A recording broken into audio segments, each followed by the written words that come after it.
ইসলামী আদর্শের মানুষকে ক্ষমতায় দেখতে চায়, যারা খাঁটি ইসলাম মদিনার ইসলাম নিয়ে সামনে অগ্রসর হবে, বাংলাদেশের মানুষ তাদেরকে গ্রহণ করবে। মদিনার ইসলামের বাহিরে কোন নব ইসলামকে বাংলাদেশের মানুষ গ্রহণ করবে না ইনশাআল্লাহ।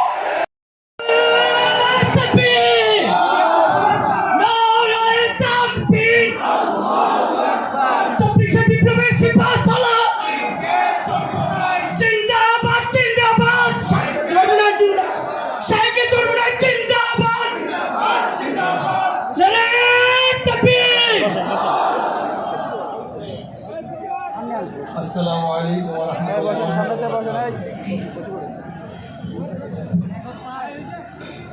নাহমাদু ওয়া নুসাল্লি আলা রাসূলিহিল কারীম, আম্মা বা'দ। ওয়া আউযু বিল্লাহি মিনাশ শাইতানির রাজীম। বিসমিল্লাহির রাহমানির রাহিম। ওয়া তিলকাল আইয়ামু নুদাবিলুহা বাইনান নাস। সাদাকাল্লাহুল আলিয়্যুল আযীম।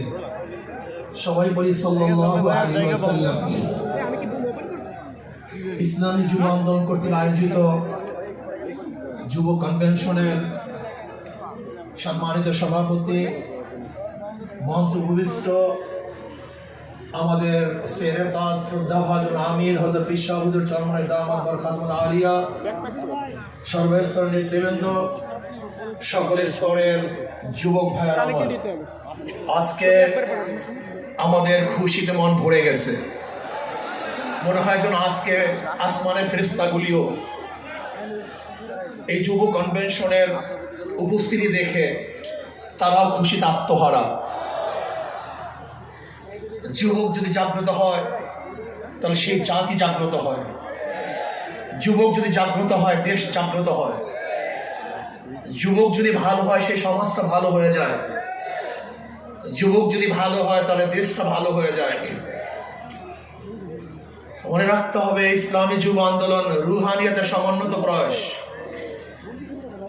রুহানিয়ত ও জেহাদের সমন্বিত প্রয়াস। এই স্লোগান মনে রাখতে হবে। রুহানিয়তকে বাদ দেওয়া যাবে না, রুহানিয়তকে ধারণ করতে হবে। ইন্না সালাতি ওয়া নুসুকি ওয়া মাহইয়ায়া ওয়া মামাতি লিল্লাহি রাব্বিল আলামিন। আমার জানি ইবাদত, আমার মালি ইবাদত, আমার আন্দোলন, আমার সংগ্রাম, সরওয়ার্দী উদ্যানে আসা, আমার সময় দেয়া, আমার জীবন দেয়া, আমার মাল দেয়া, আমার ত্যাগ করা সম্পূর্ণ কার উদ্দেশ্যে? জোরে বলেন, একমাত্র আল্লাহর উদ্দেশ্যে। ইসলামী যুব আন্দোলন সাহাবাদের অনুসরণ করে, সাহাবাদের অনুসরণ ইসলামী যুব আন্দোলন।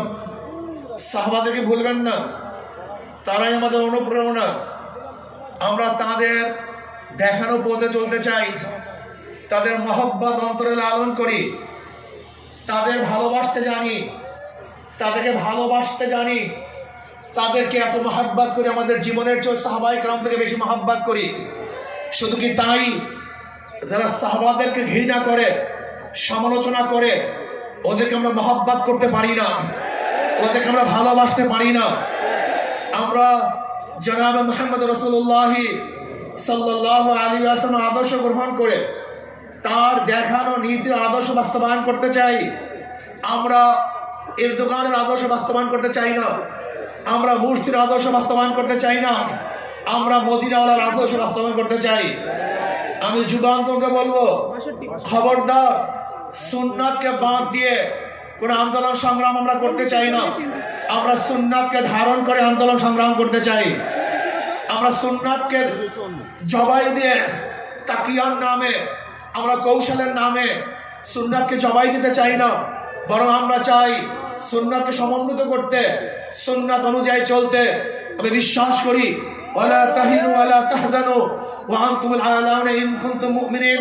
যদি আমাদের ঈমান মজবুত হয়, যদি ঈমানকে শক্তিশালী করতে পারি, তাহলে এমন আওয়াজ দেব আল্লাহু আকবারের ধ্বনিতে, যেরকম রাজা গৌর গমদের তখ্ত তাউস ধ্বংস হয়ে গেছে, আমরা যদি আল্লাহু আকবারের ধ্বনি দিতে পারি, ঈমানের সাথে আল্লাহু আকবারের ধ্বনি উচ্চারণ করতে পারি, তাহলে বর্তমান ফেসিডদের সমস্ত তখ্ত তাউস ভেঙে চুরমার হয়ে যাবে ইনশাআল্লাহ। এর জন্য যুব আন্দোলনকে বলবো, খবরদার জিকির ও ফিকির, জবানে জিকির থাকতে হবে, ব্রেনের মধ্যে ফিকির থাকতে হবে, কলমের মধ্যে শুকুর থাকতে হবে, অঙ্গ প্রত্যঙ্গে সবর থাকতে হবে। মনে রাখবেন, রুহানিয়াত ও জিহাদের সামান্যত প্রয়াস।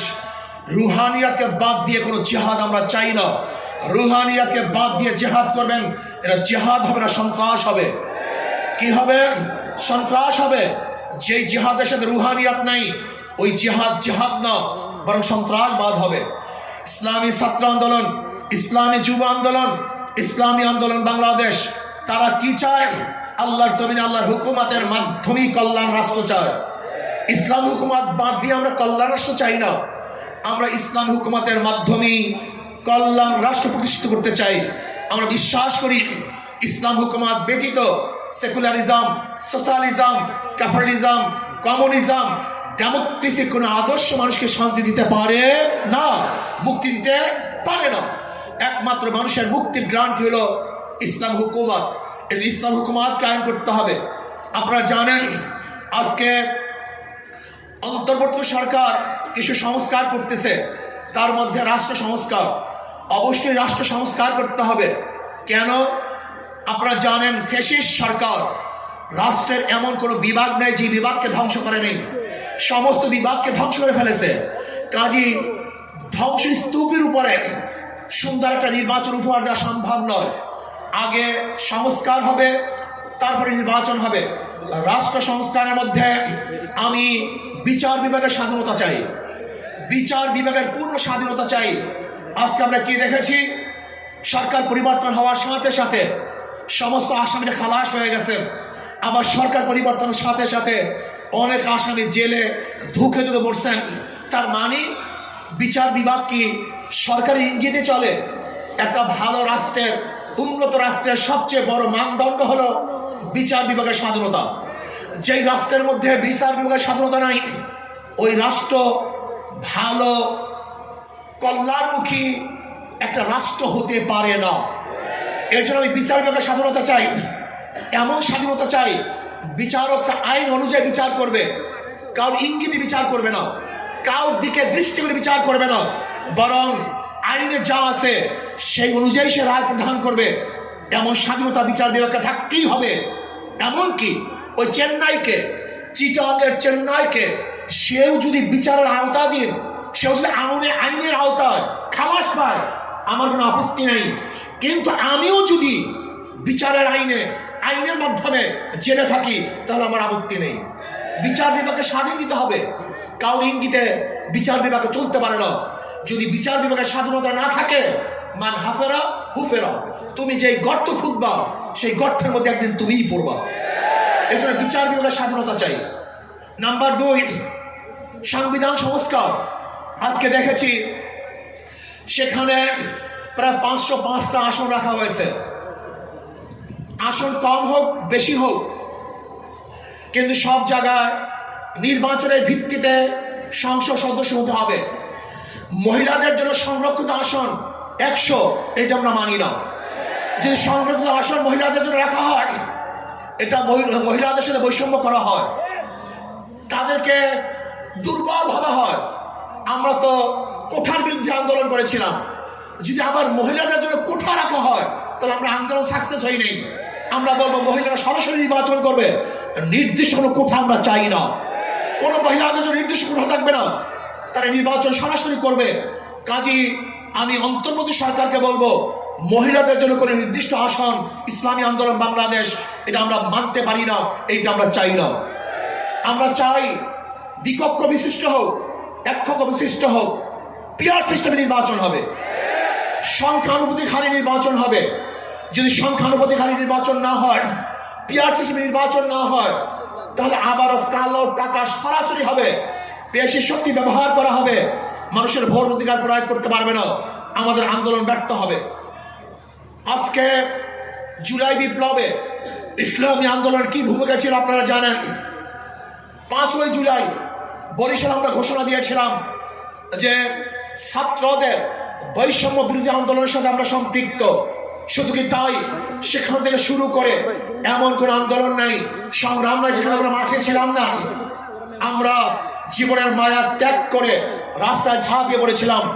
আমি বিশ্বাস করি ইসলামী আন্দোলন বাংলাদেশ যেইভাবে দলীয় ব্যানারে বৈষম্য বিরোধী আন্দোলন অংশগ্রহণ করেছে, বাংলাদেশের অন্য কোনো সংগঠন দলীয় ব্যানারে এই আন্দোলনে সম্পৃক্ত ছিল না।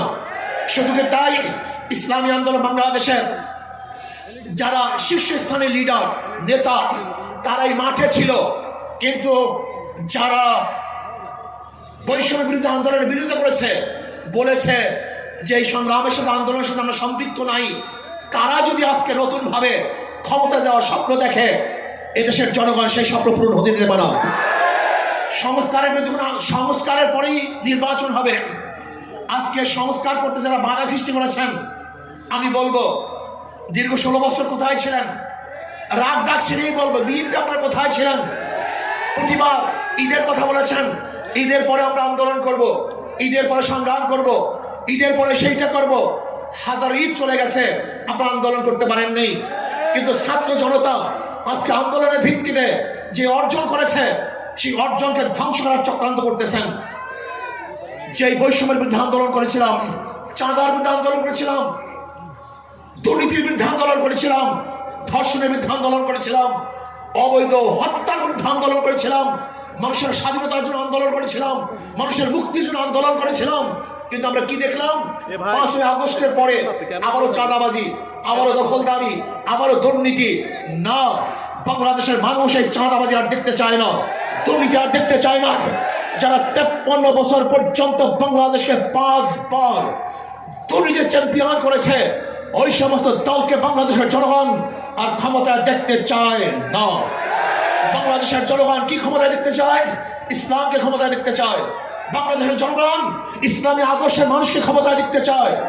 যারা খাঁটি ইসলাম, মদিনার ইসলাম নিয়ে সামনে অগ্রসর হবে, বাংলাদেশের মানুষ তাদেরকে গ্রহণ করবে। মদিনার ইসলামের বাহিরে কোন নব ইসলামকে বাংলাদেশের মানুষ গ্রহণ করবে না ইনশাআল্লাহ। ভাইয়ের আমার, আসুন ইসলাম হুকুমাতের জন্য আমাদের সাধনা করতে হবে, চেষ্টা করতে হবে। আমাদের আন্দোলন এখনো সমাপ্ত হয় নাই, আমাদের সংগ্রাম এখন শেষ হয় নাই, আমাদের যুদ্ধ এখনো শেষ হয় নাই।